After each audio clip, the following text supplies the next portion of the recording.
नमस्कार स्टूडेंट्स। पिछले चैप्टर्स में हमने मेरिस्टेमेटिक टिश्यू के क्लासिफिकेशन के बारे में पढ़ा था कि विभज्योतकी ऊतक हैं उनको हम किस प्रकार से वर्गीकृत कर सकते हैं।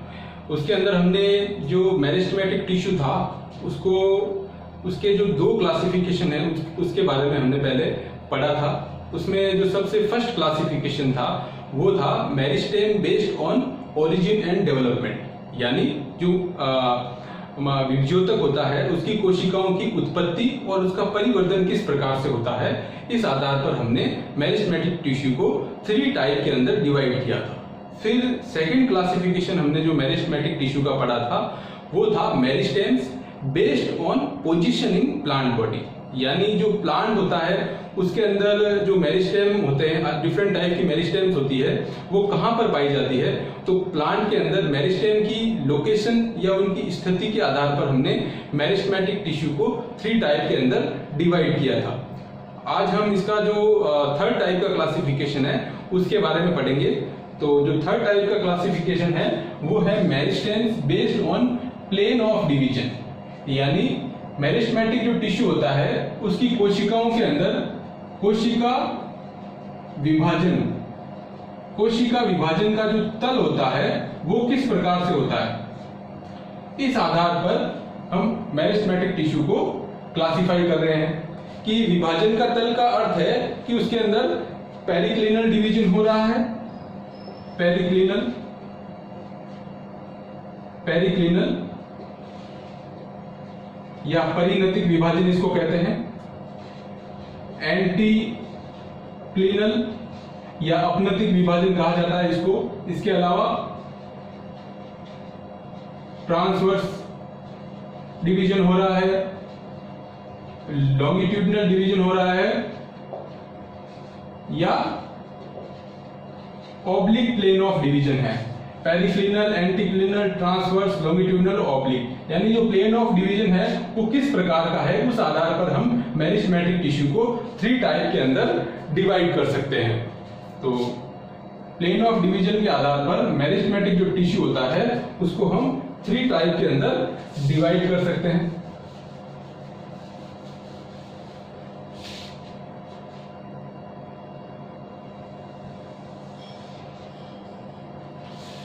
जो सबसे फर्स्ट टाइप है वो है रिब या इसको फाइल मेरिस्टेम भी कहा जाता है। सेकंड जो टाइप है वो है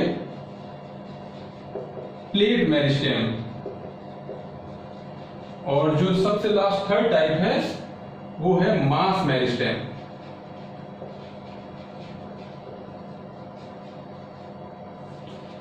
तो ये हो गया first, second plate meristem, third mass meristem. अब हम सबसे पहले बात करेंगे रिज मेरिस्टेम या फाइल मेरिस्टेम की। तो इसको सीरा विभज्योतक भी कहा जाता है, सीरा विभज्योतक। तो इसके अंदर अगर हम प्लेन ऑफ डिवीजन की बात करें तो इसके अंदर एंटी क्लिनल डिवीजन होते हैं, एंटी क्लिनल डिवीजन। तो उससे पहले अब हम थोड़ा समझ लेते हैं कि ये एंटी क्लिनल डिवीजन किस प्रकार से होता है। जैसे यदि ये कोई कोशिकाओं की एक लेयर है, कोशिकाएं हैं ये जो कि एक लेयर के अंदर अरेंज्ड है, अगर ये इनका लॉन्गिट्यूडिनल एक्सिस है, अगर इस लॉन्गिट्यूडिनल एक्सिस के राइट एंगल पे इस प्रकार से अगर डिवीजन हो राइट एंगल पे, तो उसको कहा जाता है एंटी क्लिनल डिवीजन, जो कि लॉन्गिट्यूडिनल एक्सिस के राइट एंगल पे हो रहा है। इसके अंदर जो सेल है, एक ही लेयर की सेल्स की नंबर के अंदर इंक्रीज हो रहा है, जो सेल्स के नंबर है एक ही लेयर के अंदर वो बढ़ रहे हैं। तो इस प्रकार का डिवीजन जो होता है उसको कहते हैं एंटी क्लिनल डिवीजन। और जो पेरिक्लिनल डिवीजन होता है उसके अंदर जो सेल की जो लॉन्गिट्यूडिनल एक्सिस है उसके पैरेलल डिवीजन होता है। जिस प्रकार यदि ये सेल की लेयर है तो अगर लॉन्गिट्यूडिनल एक्सिस के पैरेलल इस प्रकार से डिवीजन हो रहा है तो उस डिवीजन को कहा जाता है पेरिक्लिनल डिवीजन या परिणतिक विभाजन। पेरिक्लिनल डिवीजन की यह विशेषता होती है कि इस प्रकार के डिवीजन से सेल के जो लेयर हैं, जो परतों की संख्या है उसके अंदर वृद्धि होती है। तो ये एंटीक्लिनल और पेरिक्लिनल डिवीजन थे। अब रिब या जो फाइल मेरिस्टेम है उसके अंदर जो ये एंटीक्लिनल डिवीजन होता है वो एक ही प्लेन के अंदर होता है, इन वन प्लेन, एक ही तल के अंदर होता है। और इस प्रकार का जो एंटीक्लिनल डिवीजन है उसके अगर हम एग्जाम्पल की बात करें तो यह पाया जाता है cortex and pith of root and shoots.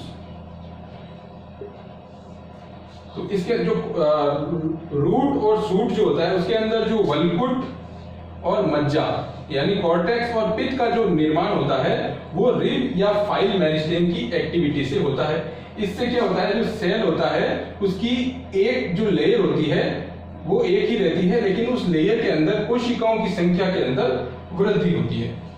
तो ये था इसका फर्स्ट टाइप, रिब या फाइल मेरिस्टेम। अब हम इसके जो सेकंड टाइप है प्लेट मेरिस्टेम के बारे में बात करते हैं। प्लेट मेरिस्टेम को पट्टिका विभज्योतक भी कहा जाता है। और प्लेट मेरिस्टेम जो होता है उसके अंदर भी इसी प्रकार का एंटीक्लिनल डिवीजन होता है। प्लेट मेरिस्टेम के अंदर भी एंटीक्लिनल डिवीजन होता है, बट इसके अंदर एक प्लेन के अंदर था और इसके अंदर टू प्लेन में होता है। इसके तल जो होते हैं वो दो होते हैं जो कि एक दूसरे के राइट एंगल पर पाए जाते हैं, जो कि एक दूसरे के राइट एंगल पर पाए जाते हैं।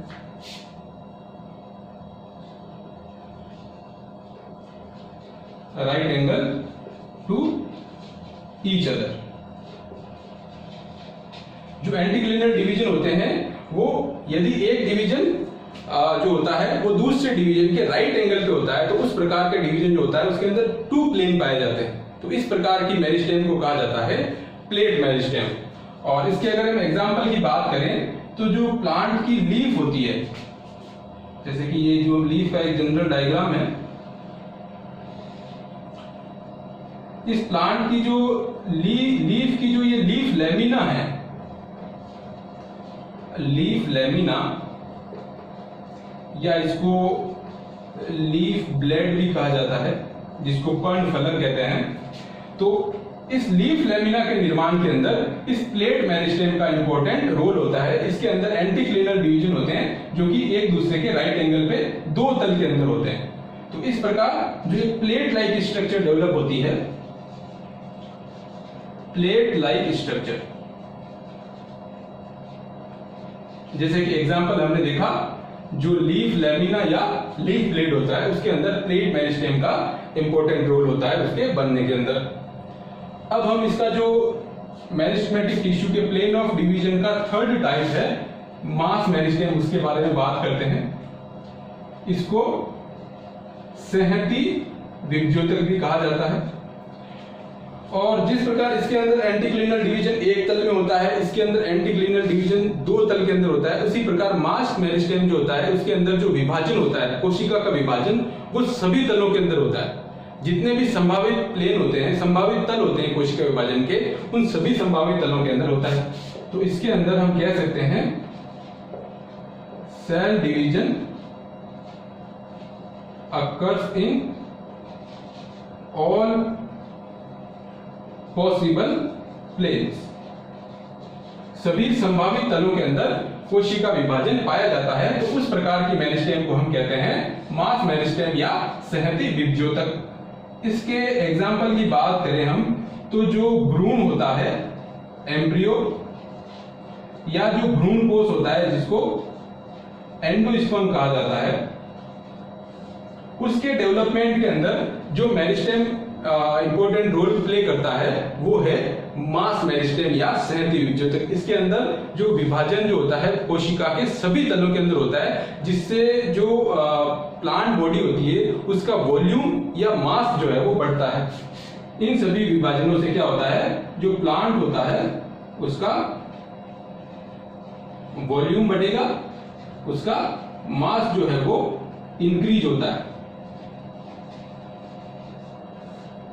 तो इस प्रकार जो विभाजन, जो कोशिका के अंदर विभाजन होता है, उसके विभाजन के तल के आधार पर हमने जो मेरिस्टेमेटिक टिश्यू है उसको 3 टाइप के अंदर डिवाइड किया है, rib meristem, plate meristem and mass meristem, और उसके हमने एग्जाम्पल के बारे में पढ़ा है। अब हम मेरिस्टेमेटिक टिश्यू का जो नेक्स्ट क्लासिफिकेशन है 4th, उसके बारे में बात करते हैं।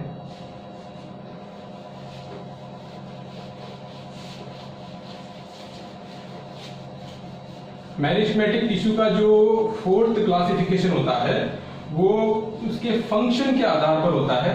इसके अंदर हम विभज्योतक को कार्य के आधार पर अलग अलग प्रकार के अंदर डिवाइड या विभक्त करते हैं। तो इसके अंदर जो 4th टाइप हो गया उसके बारे में बात करते हैं। 4th टाइप होता है मेरिस्टेम्स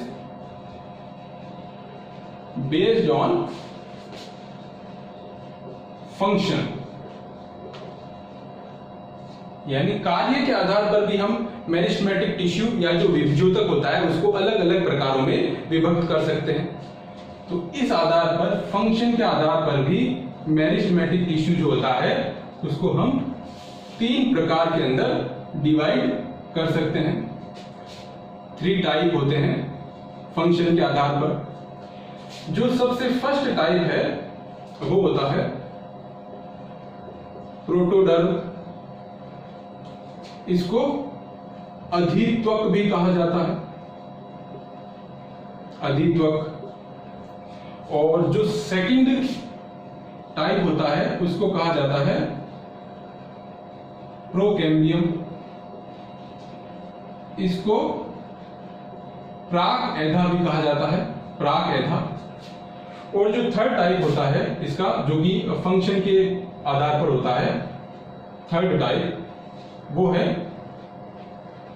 ग्राउंड मेरिस्टेम। इसको भरण विभज्योतक भी कहा जाता है, भरण विभज्योतक। तो सबसे पहले हम बात करते हैं इसका जो फर्स्ट टाइप है प्रोटोडर्म या अधित्वक, उसके बारे में। तो जो ग्रोइंग अपाइसेज यानी जो बढ़ते हुए पार्ट होते हैं प्लांट के, उसके अंदर सबसे बाहर की जो परत होती है उसका निर्माण प्रोटोडर्म नाम की मेरिस्टेम से होता है। तो जो आउटर मोस्ट यानी सबसे बाहरी मेरिस्टेमेटिक जो लेयर है उसका निर्माण प्रोटोडर्म या अधित्वक के द्वारा होता है। और इस प्रोटोडर्म की जो एक्टिविटी होती है, इस प्रोटोडर्म की सक्रियता से जिस उत्तक तंत्र का निर्माण होता है उसको कहा जाता है एपिडर्मल टिश्यू सिस्टम। प्रोटोडर्म से एपिडर्मल टिश्यू सिस्टम का निर्माण होता है। जब प्रोटोडर्म सक्रिय होता है तो एपिडर्मल टिश्यू सिस्टम बनाता है। इस एपिडर्मल टिश्यू सिस्टम के अंदर जिन स्ट्रक्चर्स को इंक्लूड किया जाता है वो है एपिडर्मिस, जिसको अधिचर्म या बाह्य त्वचा कहा जाता है। इसके अलावा जो लीफ के ऊपर पाए जाने वाले स्टोमेटा जो होते हैं जिनको रंध्र कहा जाता है, और जो स्टेम के ऊपर पाए जाने वाले ट्राइकोम्स हैं, इन सभी का जो डेवलपमेंट होता है वो प्रोटोडर्म मेरिस्टेमेटिक टिश्यू से होता है। तो ये था प्रोटोडर्म या अधित्वक। अब हम बात करेंगे इसके जो नेक्स्ट टाइप का क्लासिफिकेशन के अंदर प्रोकैम्बियम के बारे में। इस प्रोकैम्बियम को प्राक एधा के नाम से भी जाना जाता है। जो प्रोकैम्बियम की जो सेल्स होती है, इसकी जो सेल्स या जो कोशिकाएं होती है वो इलोंगेटेड होती है, इलोंगेटेड सेल्स होती है, जो कि इलोंगेशन के द्वारा, इलोंगेशन प्रोसेस के द्वारा इलोंगेट हो जाती है। और जब प्रोकैम्बियम सेल्स जो है सक्रिय होता है या प्रोकैम्बियम सेल्स की जो एक्टिविटी होती है उसके द्वारा वेस्कुलर टिश्यू सिस्टम का निर्माण होता है, वेस्कुलर टिश्यू सिस्टम। इसको कहा जाता है संवहन ऊतक तंत्र, संवहन ऊतक तंत्र जो है वो प्रोकैम्बियम मेरिस्टेम की एक्टिविटी से बनता है, संवहन ऊतक तंत्र। अब इस जो वेस्कुलर टिश्यू के अंदर हम एग्जाम्पल लें तो इसके अंदर हम जाइलम और फ्लोएम इसको इंक्लूड कर सकते हैं। तो वेस्कुलर टिश्यू सिस्टम जो है संवहन ऊतक तंत्र वो प्रोकैम्बियम की एक्टिविटी से बनता है और इससे आगे चल करके जाइलम और फ्लोएम का डेवलपमेंट होता है। तो जाइलम जो है वो वाटर का ट्रांसपोर्ट करता है, जल संवहन करता है, और जो फ्लोएम होता है वो फूड का ट्रांसपोर्ट करता है। फूड ट्रांसलोकेशन के अंदर जो टिश्यू हेल्प करता है वो होता है फ्लोएम। तो इस प्रकार प्रोकैम्बियम की एक्टिविटी से वेस्कुलर टिश्यू डेवलप होता है। अब हम बात करेंगे इसका जो थर्ड टाइप है जिसको कहा जाता है ग्राउंड मेरिस्टेम या भरण विभज्योतक। इसके अंदर जो सेल्स की बात करें अगर हम, इसकी जो कोशिकाएं होती है वो लार्ज होती है साइज के अंदर। इसके अलावा वो पतली भित्ति युक्त होती है, थिन वॉल्ड होती है, लार्ज होती है और थिन वॉल्ड सेल्स पाई जाती है। बड़ी और पतली भित्ति युक्त कोशिकाएं पाई जाती है ग्राउंड मेरिस्टेम के अंदर। और इसके अलावा हम बात करें तो जो ग्राउंड मेरिस्टेम की सेल्स जो होती है वो आइसोडाइमेट्रिक होती है। आइसोडाइमेट्रिक का मतलब होता है सेल जो है वो समव्यासी होती है। और इस ग्राउंड मेरिस्टेम की जो एक्टिविटी होती है, यानी जो ग्राउंड मेरिस्टेम जब डिवीजन करता है तो उससे बनता है, ग्राउंड मेरिस्टेम के डिवीजन से बनता है ground tissue system. Ground tissue system जिसको कहा जाता है भरण ऊतक तंत्र। अब जो ये ग्राउंड टिश्यू सिस्टम है उसके अंदर हम जो एग्जाम्पल इंक्लूड करते हैं या जो भरण ऊतक तंत्र के अंदर जिन उदाहरणों को लिया जाता है, जिन स्ट्रक्चर को लिया जाता है वो है हाइपोडर्मिस, इसके अलावा कॉर्टेक्स, हाइपोडर्मिस, कॉर्टेक्स, पित्त यानी जो मज्जा, और इसके अलावा जो मेड्यूलरी रे जो होती है, मेड्यूलरी रे जो है उसका डेवलपमेंट ग्राउंड मेरिस्टेम से होता है। तो ये सभी जो स्ट्रक्चर हैं हाइपोडर्मिस, वल्कुट, कॉर्टेक्स, पित्त, मज्जा या जो मेड्यूलरी रे है उसका डेवलपमेंट के लिए ग्राउंड मेरिस्टेम रिस्पॉन्सिबल होता है। और ग्राउंड मेरिस्टेम की ये विशेषता होती है कि जो प्लांट का अधिकांश भाग होता है वो इसी ग्राउंड मेरिस्टेम से ही मिलकर बना होता है। तो ये मेरिस्टेमेटिक टिश्यू के क्लासिफिकेशन का लास्ट टाइप था मेरिस्टेम बेस्ड ऑन फंक्शन, कार्य के आधार पर। इस प्रकार से हमने मेरिस्टेमेटिक टिश्यू के क्लासिफिकेशन के अंदर 4 प्रकार से उसको हमने स्टडी किया। सबसे फर्स्ट था ओरिजिन एंड डेवलपमेंट के आधार पर, सेकंड जो था वो था पोजीशन इन प्लांट बॉडी के आधार पर, और थर्ड जो क्लासिफिकेशन हमने स्टडी किया वो था प्लेन ऑफ डिवीजन यानी कोशिका विभाजन का क्या तल होता है, और फोर्थ डिवीजन हमने पढ़ा मेरिस्टेम बेस्ड ऑन फंक्शन यानी कार्य के आधार पर भी हमने मेरिस्टेमेटिक टिश्यू को 3 टाइप के अंदर डिवाइड किया। तो ये मेरिस्टेमेटिक टिश्यू का क्लासिफिकेशन था। Thank you.